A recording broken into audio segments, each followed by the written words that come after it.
पुण्यामध्ये एक्झिबिशन आहे. ते फक्त मराठी लोकांचे स्टॉल लागले जाणार आहेत.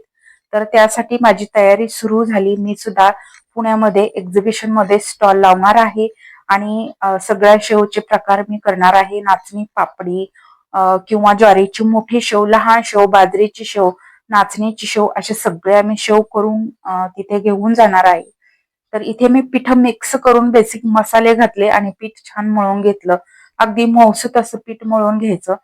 इथे मी शेवच्या साच्यामध्ये भरून घेतलं. आज मी नाचणीची पापडी करते. काल मोठी शेव करून घेतली. तर अशा पद्धतीने नाचणीची पापडी मी दिवसभर करून घेतलेली आहे.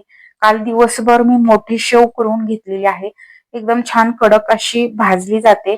दोन्हीकडे माझी कामं सुरू होती आणि अशा पद्धतीने ही पापडी तयार करून घेतली. पापडी तयार करत करतच ती मी तुकडे करून घेतले. कारण जेव्हा आपण तळून घेतो ती एकमेकांना चिकटून बसते. तर ती सुट्टी करून घ्यावी लागते. त्याचे तुकडे करून घ्यावे लागतात आणि मस्त अशी ही शेव किंवा नाचणीची पापडी मी तळून घेतलेली आहे. अशा पद्धतीने सगळी नाचणीची पापडी जवळजवळ 5 किलोची नाचणी पापडी मी आज करून घेतलेली आहे.